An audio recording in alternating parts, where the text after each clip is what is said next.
Scott Ellison was a well-respected man, both a father and a leader, in their small Midwestern town. During his prime, he served honorably as the town's council chair, often referred to as Captain Scott by the locals. His political career only ended after the death of his beloved wife. From then on, he devoted all of his energy to raising their 3 sons.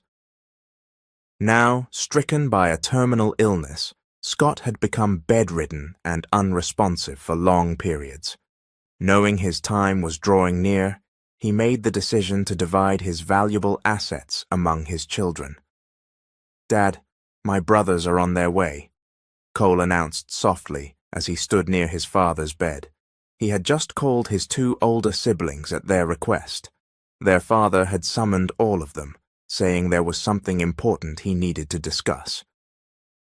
Although Cole had just returned from Chicago, he was the first to arrive at their family estate in Cedar Creek, Illinois.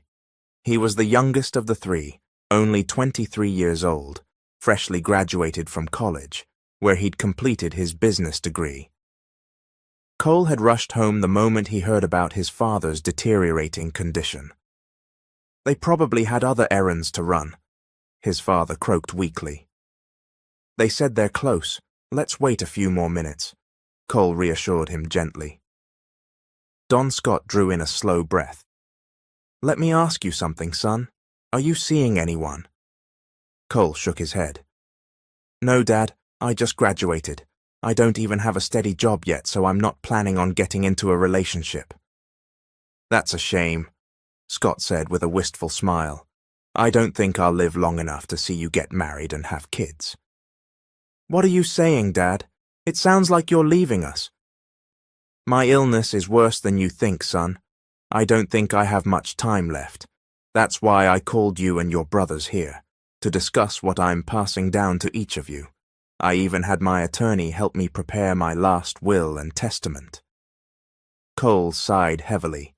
He didn't want to believe what he was hearing, but all he could do was nod quietly, masking his sorrow. Just as they were speaking, the door creaked open. His eldest brother, August, stepped inside. August was 28, married, and already a father to 2 young children. A successful lawyer in St. Louis, his reputation had recently taken a hit after rumors spread about his multiple affairs. "Dad, sorry I'm late," August said as he approached the bed. "Is Brian here yet?" he asked, looking around. "No, not yet," Cole replied. They were referring to Brian, the middle child, aged 26. Despite finishing his degree in agriculture, Brian remained unemployed. He had his own apartment in Chicago, but still relied heavily on their father whenever he needed money for his lavish lifestyle. "He's probably gambling again," August muttered under his breath. "He asked to borrow money last week, said he needed it to recover some gambling losses. I didn't give him a dime. I know I'll never see that money again." "I just don't know what to do with your brother anymore," Don Scott said, his voice weary. "Neither your mother nor I were gamblers. I have no idea who he takes after." "Dad," August interrupted, "when you divide your assets, don't give Brian too much. He'll just blow it all at the casino." "We shouldn't be too quick to judge. Maybe he'll change after I'm gone," Scott said softly. "But tell me, August, what are these things I keep hearing about you cheating on your wife?" The color drained from August's face. Where did you hear that? I'm loyal to Leslie." His voice trembled. Scott's stern eyes narrowed. "You better be. Leslie's a good woman. She doesn't deserve what you're doing to her. And if I find out it's true, I'll personally report you to the Bar Association and have your license revoked." The room filled with tension as father and son exchanged heavy words. Cole stayed quiet, not wanting to get in between them. The last thing he wanted was to anger either of them, especially his older brother. A moment later, the distant roar of a motorcycle caught their attention. "That's probably Brian," Cole said, peering out the window. He was right. Brian entered the house, clad in a leather jacket and boots, looking more like a biker than someone coming home to see his dying father. Immediately, he was met with disapproval. "Show some respect, Brian," Don Scott snapped. "Take off your boots." "They're clean, Dad. It's just a hassle to untie 'em," Brian replied dismissively. Don Scott could only shake his head in disappointment. Eventually, he instructed his sons to help him to the living room so they could talk properly. Once seated together on the large couch their father had owned for decades, the old man began to speak. "You're all here because it's time. My health has declined, and I want to give each of you your inheritance while I'm still alive." August and Brian exchanged excited glances, but Cole remained quiet, his heart heavy at the thought of losing their father. "August, you're the eldest and already have a family," Don Scott said. "I'm leaving you the family boat, the Princess Coral. Use it wisely. It can bring extra income for your family." August's eyes widened in shock. "You're serious? You're giving me the Princess Coral?" A grin spread across his face. "If August gets the boat, then what do I get, Dad?" Brian jumped in impatiently. "You've been the most stubborn of the three, but I hope you'll change. That's why I'm giving you the family hardware store. I want you to manage it and stay off the streets. It's profitable. Use it wisely." Brian's face lit up. "You're serious? That store makes bank. Thanks, Dad. I swear I'll take care of it. Maybe I'll even open a second branch in Chicago." "And what about Cole?" August asked, eyeing his younger brother curiously. Everyone turned to Cole. Their father motioned for him to retrieve a small box from his bedroom. Cole found it easily. It was on top of the old armoire. He returned to the living room with the worn-out wooden box in his hands. "This one, Dad?" "That's it. Inside is your inheritance, son. But I ask that you don't open it until I've passed. That box is for when I'm gone." "Thank you, Dad. But if that's the case, I might never want to open it at all," Cole said, eyes glistening. "You're more valuable to me than anything that could be inside this box." Don Scott smiled weakly. Cole's kindness was the reason he was the old man's favorite. Even though Cole had been away for years studying on the East Coast, he had never once rebelled or disrespected his father. It was as if Don Scott knew his time was truly short. And indeed, just 3 days after that conversation, the old man passed away. Soon after the burial, August and Brian turned to Cole with barely restrained curiosity. "Cole," Brian said, "Dad told you to open the box after he passed. Well, he's gone now. You should open it. Let us see what's inside." "Yeah, come on, Cole," August chimed in. "We should be with you when you open it so we can guide you on how to handle what you inherit." Cole frowned. He didn't like how eagerly they brought up the box, barely a day after the funeral. "Guys, have some respect for Dad. He was just buried, and the first thing out of your mouths is about the box? That's pretty low." Their faces soured. "Why are you talking to us like that?" Brian barked. "You think we're trying to take what's yours? Don't forget, we're older than you." "Exactly," August added. "Dad may be gone, but we're the ones who'll be looking after you now. And don't forget, he said you could open it after he was gone. We're just reminding you." Cole sighed. He knew they wouldn't drop it. "Fine, I'll open it now. Whatever's inside, if it's valuable, I'll still share it with you." He went into his room and retrieved the box. Back in the living room, he placed it gently on the coffee table. The key was still rusted into the side latch. He took a breath, unlocked it, and slowly lifted the lid.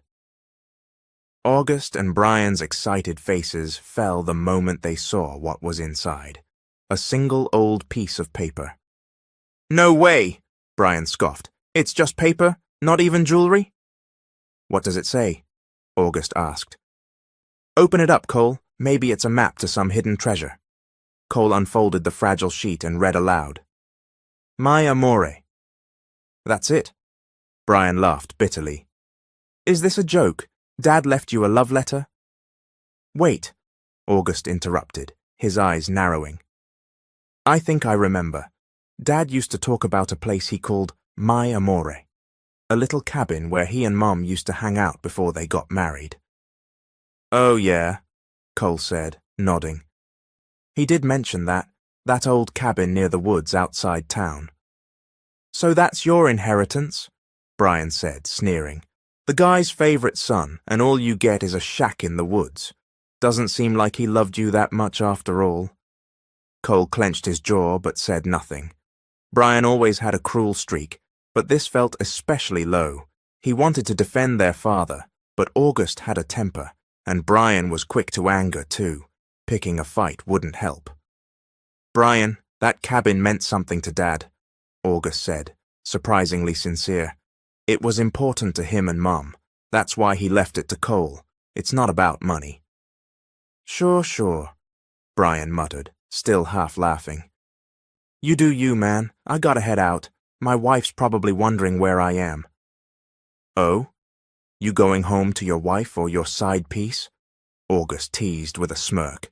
Brian rolled his eyes. Don't start. They stood up, ready to leave. Whatever, August said. You watch the house, Cole. We'll catch you later. Enjoy your shack. Despite the mockery, Cole didn't let it bother him. He gently held the old piece of paper in his hand, feeling the weight of its meaning. That cabin may have been small and forgotten, but it carried the memories of his mother and father. It was a part of their love story, and now it was his to care for. 3 weeks after Don Scott's funeral, August and his wife Leslie were caught in a fierce argument. One of Leslie's close friends had spotted August entering a hotel with another woman the night before, and immediately told her. August denied everything. Honey, I told you, I just met her that night. We had drinks and she got drunk. That's why I brought her to the hotel. Nothing happened, I swear.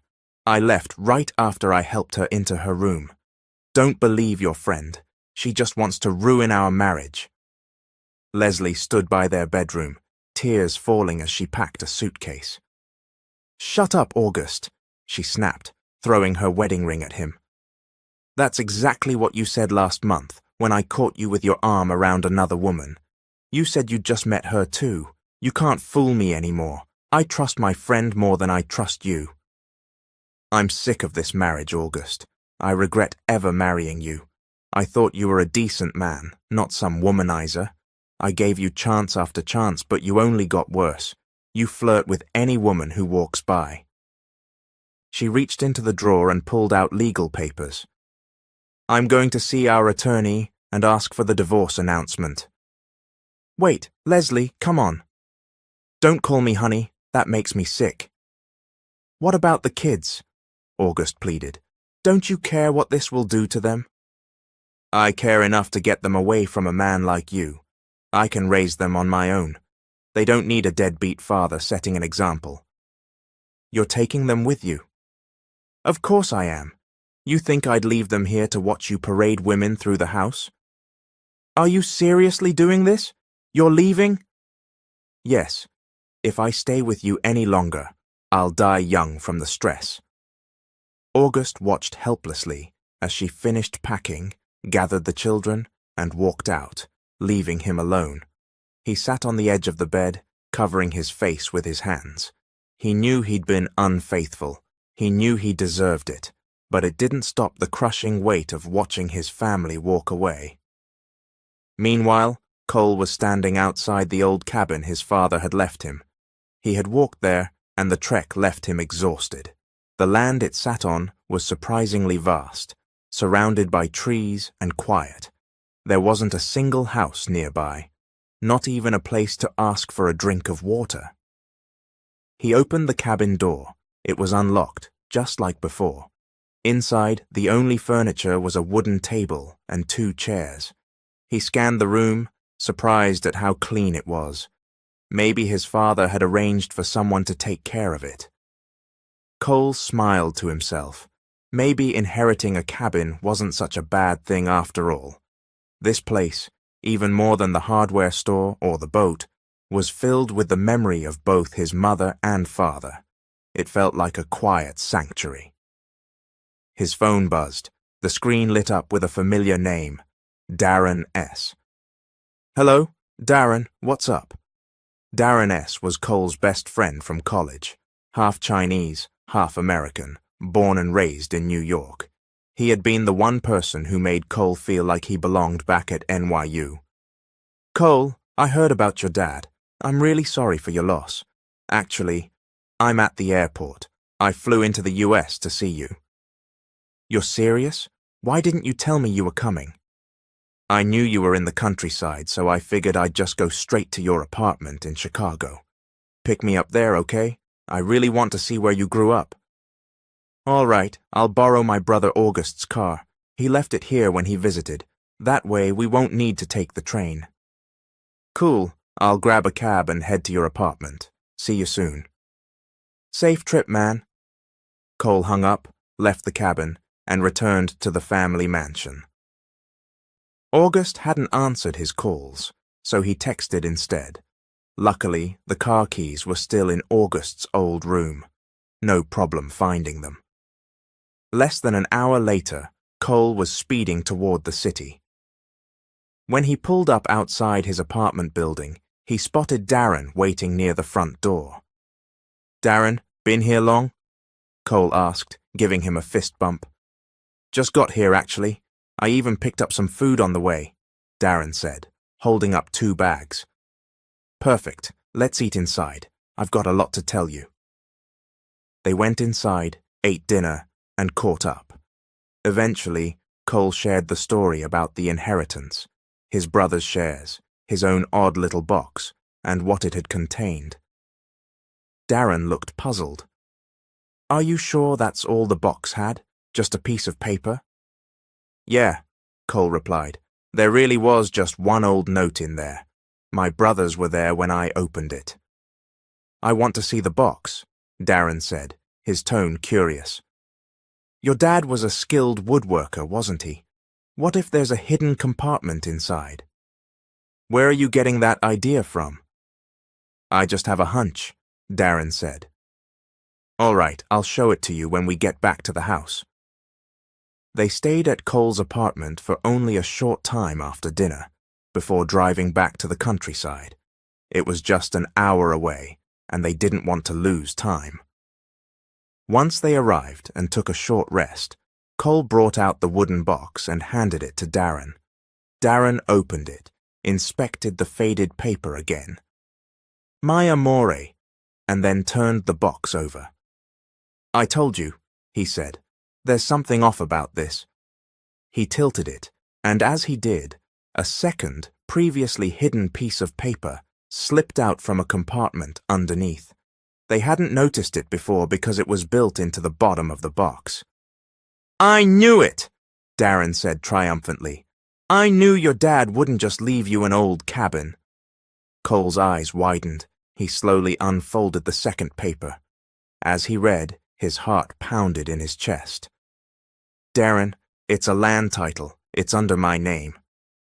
"You're kidding," Darren said, leaning over to read it. "I thought he just left me that little cabin, but he gave me the entire property it sits on." "Wow, congratulations, man. That means you won't need to buy land for your dream mall." Cole's eyes filled with tears. He looked up at the photo of his father hanging on the wall. "Dad knew.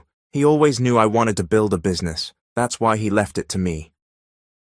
He wiped his tears away and whispered to the portrait, "I won't let you down. I'll build that mall, and I'll help people while I do it." Darren nodded. "And I'll talk to my dad about investing. I know he won't say no if it's you." "Thanks, Darren. Seriously." Back in the city, Brian was sitting at a card table in an underground casino, looking tense. He had been there since the previous night, and now he was down to his last game. He'd already gambled away almost all of his money, and within a few minutes he lost again. Frustrated and furious, he lunged across the table and grabbed the man he'd been playing against. "You cheated, Wilbert!" Brian shouted. "No one cheated, Brian. You just lost." Wilbert barked back. "You're hiding cards. You're dirty." Brian shoved him, ready to throw punches. But before he could do more damage, several other players stepped in and separated them. Then the bouncers arrived. "You've got a temper, Brian. That's why you always lose. You've got attitude but no brains." Wilbert snapped as he stepped away. "Don't walk off with my money. Let's play again." "You got anything left to bet?" Brian hesitated. Then he spoke up. "I'll bet my store, the hardware store. I'll make sure I beat you this time." Wilbert grinned. "All right, no takebacks." "Don't get cocky, Wilbert. You may have won earlier, but this time I'm taking you down." The second game began. A crowd formed around them, drawn by the tension and high stakes. But luck wasn't on Brian's side. He lost again. Pale and stunned, he sat frozen in place, realizing what he'd just done. His father's hardware store. Gone. He lunged again, but the bouncers were faster. They threw him out onto the street. Fuming, he kicked over a nearby trash bin. Then, still in shock, he walked to his motorcycle and rode home. Once in his apartment, he drank himself into a stupor, trying to forget everything. Meanwhile, August was throwing a wild party aboard the Princess Coral. His wife and children had left him, but rather than mourn, he used the boat to host a massive gathering of friends and frat brothers. And of course, there were plenty of women. He didn't invite anyone from work. He knew full well that none of the other attorneys at his firm partied like he did. Among the guests was Jessica, one of his many flings. "Hey, August, can we talk in private?" she asked flirtatiously. He slipped an arm around her waist and whispered, "Sure. Bathroom or cabin?" She laughed. "Geez, that's what's on your mind already. Let's grab drinks first. I want to talk about your wife." They moved to the upper deck, each holding a cocktail. "I heard Leslie left you and took the kids," she said. "Who told you that?" "Please, you forget I've got my own sources," she said with a smirk. "So what now? Are you getting divorced?" That's what she wants. She's wanted it for a while, but now she's finally done. I guess I pushed her too far. Jessica sighed. "Why do you mess around so much? Your wife's a good woman." "She is, but over time things changed. And when I see women like you, sexy, fun, and confident, I just can't resist." Jessica chuckled. "You're such a womanizer. So what, are you planning to get married again?" "If I meet someone better than her, sure, you're on the list." "Count me out," she said, smiling. "Marriage is a headache, but I don't mind being your fling." August laughed, pulled her closer, and kissed her deeply. Moments later, they disappeared into a private cabin. But just after they were dressed again and about to rejoin the party, a commotion broke out. Thick smoke was pouring through the corridors of the boat. "What the hell is going on?" August shouted. "Oh my God! August! There's a fire!" Jessica screamed. They grabbed life vests, helping each other get them on. "We have to jump!" he yelled. "Now, before the fire reaches us!" They leapt into the ocean, along with dozens of other panicked guests. It took hours before the boat finally sank beneath the waves. August could only watch, devastated, as his father's prized boat, the one he had inherited, was swallowed by flames and water. Cries and screams surrounded him. Jessica clung to him, sobbing. It was a disaster. 6 hours later, rescue boats finally arrived. Once back on land, the reality sank in. Not everyone had survived. 3 were dead. 2 were missing. August was overcome with guilt. Cole learned about the tragedy soon after. He wanted to visit his older brother, but he couldn't leave immediately. He was still in China with Darren, awaiting a crucial meeting with Darren's father to negotiate the mall investment. "Darren, I have to go back to the US. I can't just leave August to deal with this alone," Cole pleaded.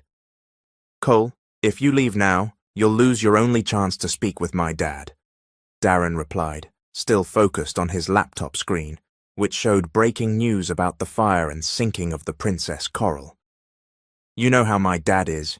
He hates cancelled meetings. Besides, the report says guests on the boat had been smoking heavily. That's what started the fire. This was your brother's fault. Instead of using the boat for business, he threw a party. He brought this on himself. But he's still my brother. Fine. Choose. Your brother, who's never cared about your well-being, or your dream of opening the mall? Cole hesitated. He scratched his head in frustration, realizing Darren wasn't going to back down. Darren patted his shoulder. Don't worry. Once we're done here and my dad agrees to the deal, we'll fly back to the US together. All right, I'll wait. You're the one calling the shots right now. Minutes later, Darren's father arrived, and the meeting began. Cole presented his proposal. Darren acted as translator, since Cole didn't speak Chinese, and Darren's father didn't speak English.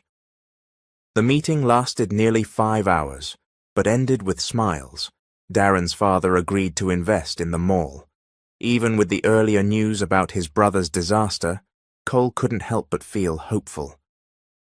Back in the US, August was being interviewed by local media. He admitted responsibility for the fire and the boat's sinking, but withheld the true reason for the party. As the registered owner of the vessel, he also bore responsibility for compensating the families of the victims, but he had no idea how he'd be able to help them. After the interview, the first person August sought out was his brother Brian, but what he learned only made things worse. You what? You gambled away the store Dad left you? August shouted after hearing Brian's story. I didn't have a choice, man. Wilbert was humiliating me. I had to win back my pride, Brian replied defensively. So you challenged him again and lost? You idiot! How could you let your addiction get this bad? Don't call me an idiot. At least I didn't sink Dad's boat. That's on you. Maybe that was karma for all your cheating. August lunged at him and punched him square in the jaw. Brian fell, clutching his face. You want more? August growled. Brian stood slowly, wiping blood from his lip. You want me to fix this? You fix your own mess first. You're the lawyer. Can't you take out a loan from your firm? That's not how it works, August snapped, running his hand through his hair in frustration. I'm leaving. When I get back, that store better be yours again, or we're both screwed. August stormed out, hailing a cab to his law firm. His car had been sold before the party to help cover expenses. At the firm, he looked for his closest friend, Matt, but something about Matt's demeanor was off. You okay, Matt? August asked. You look tired. I heard about the fire. I'm sorry, man. That's a lot to deal with. Thanks, but I'll be fine. By the way, has the boss asked for me? Not yet, Matt said. But he probably will, and it's not about the fire. It's about something much more serious. August's stomach tightened. What do you mean? Just go talk to him. He's in his office. August nodded and headed to the chief legal officer's office. He knocked 3 times before hearing, Come in. Sir, you asked for me? I heard about the boat fire. You're dealing with a lot. Yes, sir, and I take full responsibility. It was my fault. The chief handed him a brown envelope. What's this? August asked. Open it. August pulled out a stack of photographs and froze. They were pictures of him with several different women in compromising positions. Startled, he dropped them onto the desk and looked at his boss. I can explain. Your wife already did. She brought these in yesterday, signed testimony included. August scanned the documents in horror. His wife had filed a formal complaint, including evidence of his infidelity. You know the code of professional responsibility. You've broken it. Your license is on the line. Please, sir, August pleaded. I need this job. I have kids to support. You should have thought of that before you started cheating. I'm sorry. There's nothing I can do. The Bar Association won't even need to conduct a full investigation. The evidence is overwhelming. Wait for the court's decision. August dropped to his knees, sobbing. Years of hard work, now slipping away because of his recklessness. All he could think about was his wife, his children, and the life he'd destroyed. 2 days later, Brian was drinking alone in his apartment again. Lately, alcohol was the only thing he seemed to consume. He had just come back from an unsuccessful meeting with Wilbert, the man who had won the hardware store, from him at the underground casino. Brian had begged him to return the store, swallowed his pride, but Wilbert only laughed in his face, further humiliating him. As he sat on the floor, a beer can in hand, the front door opened. August stepped inside. "Well, you look like hell," Brian muttered. "Want a drink?" August sat down next to him. His eyes were red, heavy bags under them. He looked just as miserable. "I lost my license," he said quietly. Brian's head snapped toward him. "What?" "Leslie reported me to the firm. They had photos, testimony. The state bar is revoking my license. She's divorcing me and she's taking the kids." He dropped his face into his palms and sighed heavily. "Man, what are we going to do now?" Brian asked. "The store's gone, your license is gone, everything's falling apart." "I guess this is karma," August said bitterly. "I cheated on my wife, ignored my kids. I let Dad down, I yelled at him, fought with him all the time. Maybe I deserve this." "Same," Brian admitted. "I always argued with Mom and Dad too. I made them worry all the time." The brothers continued drinking, but no amount of alcohol could dull the weight of their guilt. Then Brian perked up with an idea. "Hey, what if we ask Cole for help?" "What, Cole? You think he'd help us?" "Why not? I know he only inherited the cabin, but he's a hard worker. He went to college in New York. He's the only one of us who didn't mess up." August nodded slowly. "All right, let's try. We'll go see him tomorrow." The next day, the two of them rode Brian's motorcycle out of the city and headed back to their hometown. Meanwhile, Cole was busy meeting with the female architect he'd hired to design the mall. They were seated in a sleek conference room at the design firm's headquarters. He had just flown back that morning with Darren after finalizing the deal in China. "Architect, I want this mall to be simple," he said. "Nothing too modern, no slippery floors, no steep stairs. I don't want escalators or elevators. It's a rural area. Most of the locals aren't used to high-tech stuff."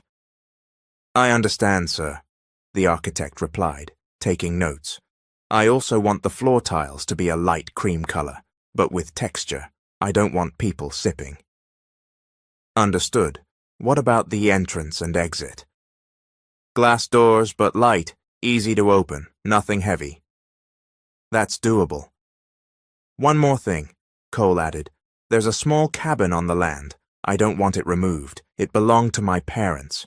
Can we incorporate it into the design?" "Absolutely. We can make it a cultural centerpiece, a visual attraction. We'll repaint it and reinforce the structure so it's safe for visitors." Cole smiled. Perfect. That cabin means everything to me." "Got it, sir. Anything else?" "That's it for now. I'll let you know if I think of any adjustments." They shook hands, and as Cole and Darren exited the building and walked back to the car, Darren raised an eyebrow. "Simple design, huh? You sure 2 floors is enough? Your land can handle a whole complex." "The more basic it is, the safer it is," Cole replied. "Besides, cleaning a tall building is hard. I'm trying to think ahead." "You really care about people, don't you?" Darren said. "You're basically a saint." "I just don't want to be blamed if someone gets hurt. I'd rather prepare for problems now." They drove for hours. Cole dozed off in the car and didn't wake until Darren nudged him. As they approached the house, Cole spotted a familiar motorcycle parked out front. Inside, August and Brian were already waiting. "Oh, hey guys," Cole said, surprised. "Have you been here long?" "About an hour," August said. "Where have you been, and who's your friend?" "Ah, this is Darren," Cole replied. "My friend from New York. Darren, these are my older brothers." "Nice to meet you both," Darren said, offering his hand. He left them alone to talk. Cole listened as his brothers recounted everything that had happened: the fire, the loss of the store, the fallout at the law firm. They held nothing back. Cole wasn't sure how to react.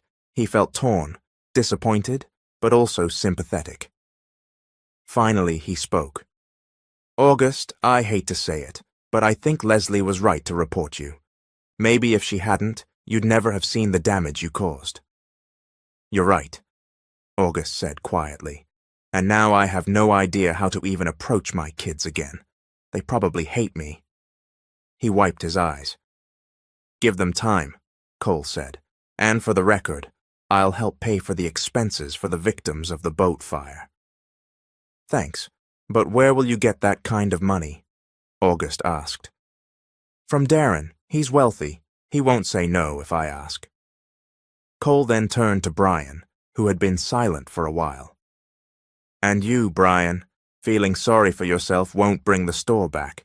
Drinking won't help either. You need to start over. Use your agriculture degree. I hear some colleges are hiring lecturers, even if you're not registered yet."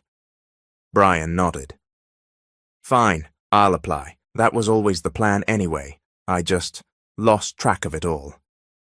"Good, I'm counting on you," Cole said firmly. They talked for hours, reconnecting. When evening fell, August and Brian finally left. Cole and Darren were alone again. "You didn't tell them about the mall yet, did you?" Darren asked. "No, and I didn't mention the land title either. I figured you'd be mad."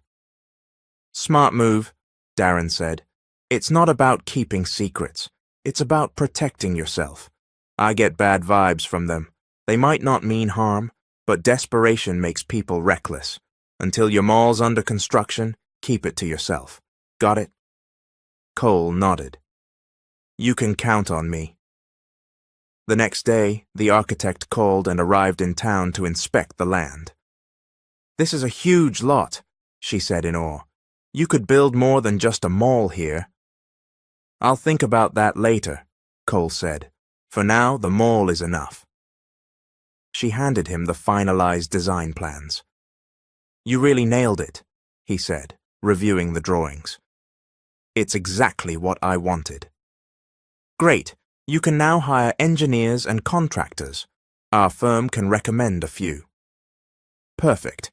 Darren and I will drive you back to your office so we can meet them." True to his word, Cole met with the engineers later that day, and they agreed to take on the project. Within 2 weeks, construction began. Supplies arrived, workers were hired, and everything ran smoothly, thanks to the help of Darren and other supportive locals. But word about the construction reached August and Brian. One day they stormed onto the site. "Cole," August called out, "what are you building here?" Cole tensed. "What are you two doing here?" "Just watching," August said sharply. "Isn't that allowed?" Brian stepped forward. "How come you didn't tell us you were rich now? Building a mall, borrowing money, you think we wouldn't find out?" Cole sighed. He knew there was no avoiding the confrontation now. "I'm not rich," Cole said, exhaling slowly. "I had help, and I only started building the mall because of the inheritance I received from Dad. If you really want to know the whole story, let's not talk here. We might distract the workers. Let's go back to the house." August and Brian didn't argue. They nodded and followed him back to the mansion. As soon as they arrived, Cole began explaining everything: the cabin, the hidden land title, and how Darren's father agreed to invest in the mall. He shared every detail, not holding back. As the truth settled in, both of his older brothers slowly sank into the living room couch, shock written all over their faces. Neither of them spoke right away.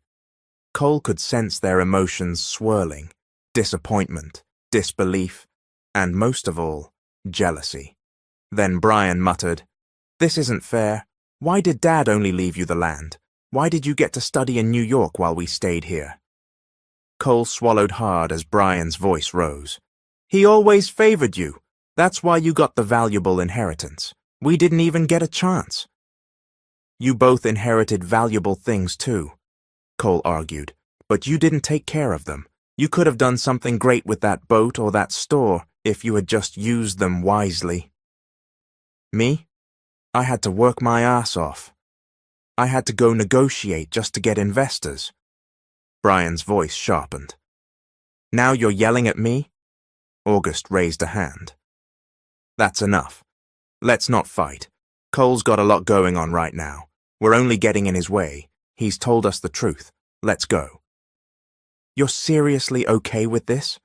Brian asked in disbelief. "You're just going to walk away and let him have everything?" "This is our fault, Brian. We ended up like this because of our own choices. If you don't want to leave, that's your call. But I'm done." August stood and walked out. Brian hesitated, then turned back toward Cole. "This isn't over," he warned, voice low. Once the door slammed behind him, Cole let out a deep breath. His heart was pounding. The tension was thick, but it was finally over, at least for now. A few moments later, Darren came rushing in. "Thank God," he said. "You're okay. I thought something happened when I saw your brothers at the site." "You just got back?" Cole asked. "I went straight to the construction site when I saw their car. The workers told me they were here and looked pissed. I was worried." "They were angry, yeah," Cole admitted. "But they're gone now. I told them everything." Darren sat down beside him. "So what are you going to do now? Keep building and pretend none of this happened?" Cole shook his head. "No, that's not right. I still want them to be part of this, to help build something with me." "What if they don't want to share it? What if they want to take it all for themselves?" "I can't let that happen," Cole replied firmly. "I've worked too hard to let them ruin it, but they're still my brothers. I want peace, not war." Darren sighed. "Then from now on, you need to be careful. No traveling alone. I'm hiring bodyguards." "Bodyguards? Isn't that a little extreme?" "Not at all," Darren said. "I did some digging. Did you know August almost got arrested in high school for nearly beating a guy to death? And Brian, he got caught shoplifting from a convenience store more than once." Cole stared at him. "See what I mean?" Darren said. "Those two are unpredictable, especially now that they're desperate." "You think I should be afraid of them?" Cole asked, still stunned. "I think you should be smart," Darren replied. "Don't give them the chance to hurt you." Cole nodded slowly. Later that day, they returned to the construction site to continue overseeing the project. But even as he walked among the workers and gave instructions to the engineers, Cole couldn't shake the memory of what Darren had said.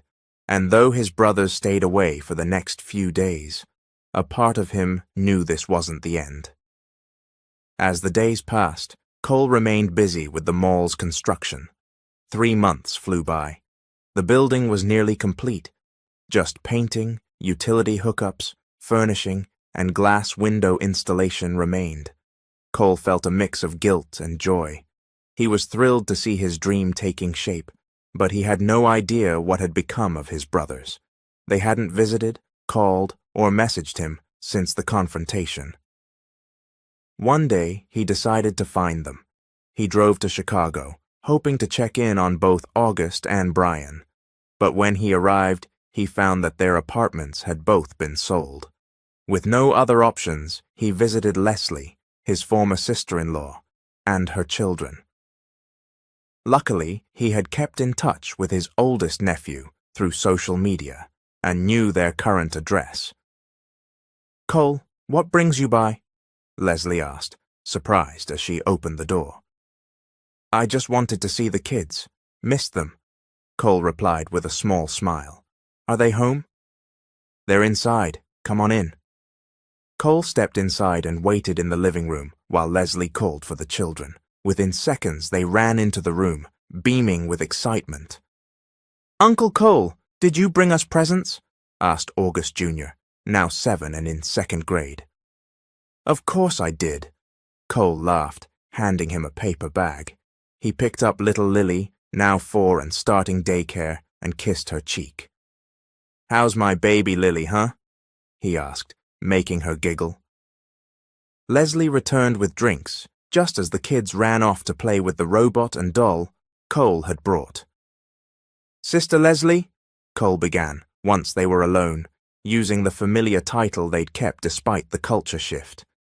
Has August been visiting since the divorce? No, Leslie said with a sigh. He's called a few times, sure, but he hasn't made the effort to see the kids. I didn't let him at first. I was mad. But after a while I softened up. The kids missed him. Still, he hasn't shown up. Not even once. When was the last time he called? Almost a month ago. I'm getting worried. I haven't heard anything. Not from him or Brian. Cole frowned. I went to their places. Both apartments have been sold. I don't know where they are. Do you think they're together? No idea, but I'm starting to feel guilty. What if something happened to them? He started telling Leslie everything, how the inheritance had been split, how Brian had gambled the store away, how August lost his law license, and how the mall came to be. Leslie listened quietly. I already knew about most of the inheritance, and now that I know about their mistakes, it makes sense why they've stayed away.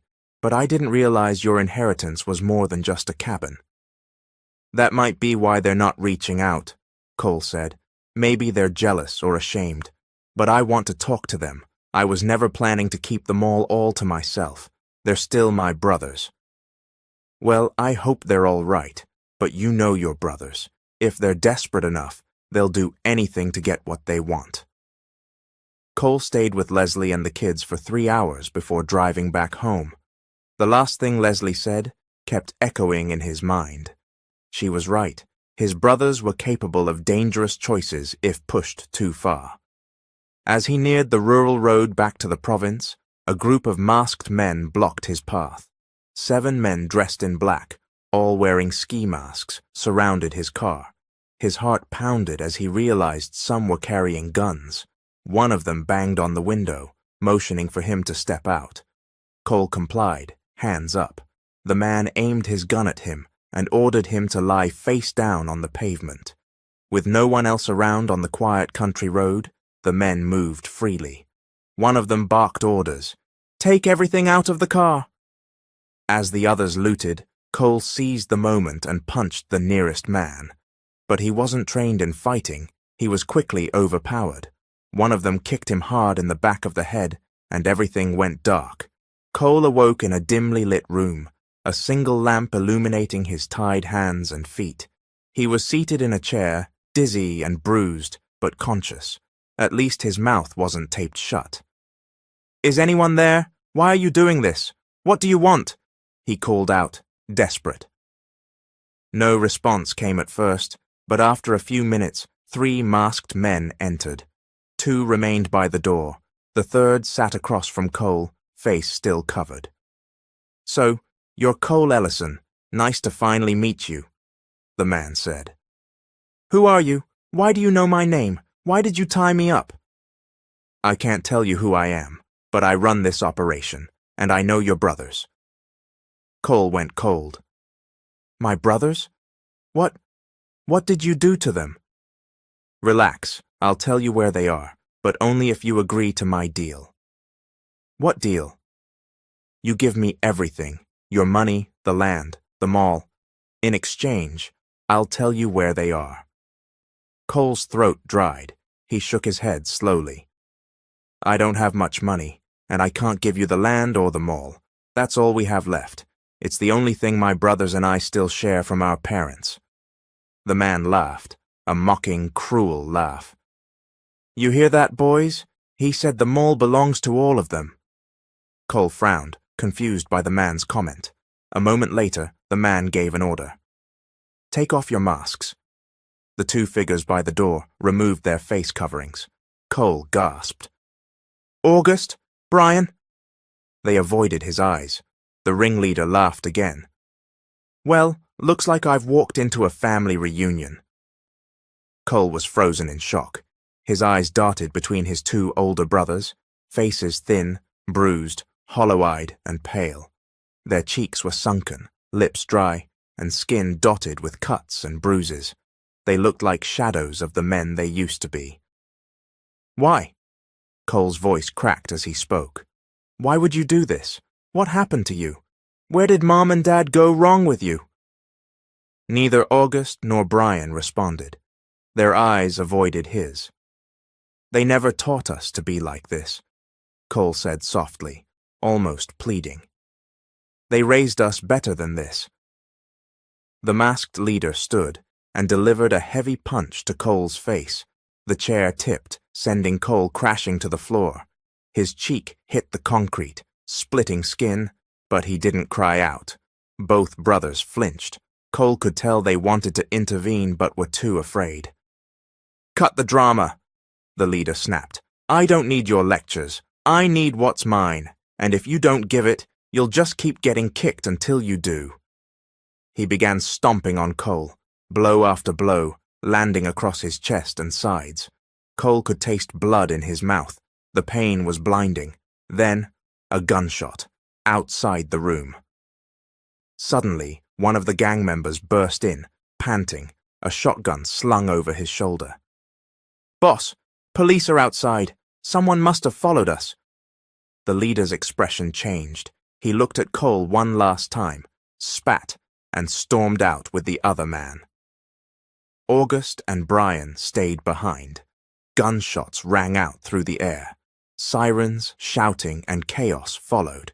As the noise escalated, Cole's consciousness started to fade. But just before he passed out, he felt his brothers crouching beside him. They were untying him. Cole woke up in a hospital bed, bright fluorescent lights above him. His head throbbed and his body ached. He turned slowly and saw Darren asleep on the chair beside him. When Darren noticed him stir, he jumped up. Cole! Cole winced. Where are they? Where are my brothers? Darren's face was solemn. They're at the station. The cops have them in custody now. Cole let out a long exhale. Did they admit to everything? They did. They joined that gang to pay off their debts, especially Brian. He owed a fortune to some underground casino. But even after they repaid everything, the gang wouldn't let them go. They were threatened, beaten. Cole's voice was barely audible. Did they plan the kidnapping? No, Darren said firmly. They didn't agree to that. It was the gang leader's idea. Your brothers tried to stop it, but it was too late. Tears welled in Cole's eyes, but there was a strange relief beneath the grief. How did you find me? He asked. I went to the countryside, saw your car on the roadside, abandoned. Something felt off. I asked around, but no one had seen you. I started to panic. Cole blinked slowly. What you didn't know, Darren added with a small smile, was that I put a GPS tracker inside the watch I gave you, and you happened to be wearing it. Cole stared at him, speechless. I called the cops the moment I found your signal. God, Darren, thank you. Don't mention it. You're my best friend. Cole stayed in the hospital for only 2 days. Once he was discharged, the first place he went was the county jail. His brothers were in separate holding cells, but he saw them both. They were crying the moment they saw him. I'm sorry, Cole, August said through the glass, his voice shaking. I let you down. I let my family down. Please, take care of my kids. And Leslie. Brian nodded, tears dripping from his chin. I know I don't deserve anything, but thank you for not giving up on us. I promise I'll change. Just don't hate me. Cole pressed a hand to the glass. I don't hate you, and I'll do everything I can for both of you. But when you get out, you have to leave your sins behind. All of them. Leave them in this cell. Don't bring them back with you." Both brothers nodded solemnly. "Thank you, Cole. You can count on me," August said, his voice filled with emotion. "Please take care of my kids, and tell Leslie I'm sorry. I'll earn back their trust when I get out." Brian wiped his eyes. "Me too, Cole. I promise I'll be better. Thank you for forgiving us." Cole gave them both a faint smile through the thick glass and nodded before leaving the precinct. Now more determined than ever, he focused on the mall project. With time and support, he pushed forward until the big day finally arrived. Months later, Cole stood at the ribbon-cutting ceremony. The mall was finished. His dream had come to life. The building welcomed its first shoppers with grand opening sales. Not only did the locals attend, but even tourists and guests from Darren's network came to see it. Cole had become a successful mall owner, and his story quickly spread. Media outlets started covering his journey, calling him a hometown hero. He didn't just stop at business. He used his success to help others by regularly organizing charity events for those in need. 5 years passed. August and Brian were released from prison. Now changed men, they were welcomed with cautious hope. They attended Cole's wedding, a beautiful event hosted at the very mall Cole had built. The bride? Judy, Darren's cousin, on his mother's side. Cole had met her the first time she visited the mall with Darren and instantly felt a connection. She later became the love of his life. Together, they had 3 sons, and as they grew, Cole made sure to teach them the one lesson his life had hammered into his soul. Stay united, avoid jealousy, never be greedy. He wanted them to grow up knowing that success meant nothing if it came at the cost of family. And with that, Cole had done what his parents would have wanted, preserved their legacy, and passed on something far greater than land or a mall. He passed on love, integrity, and the importance of forgiveness. The end. Thank you all for watching. This is Mr. Hope. I love you all.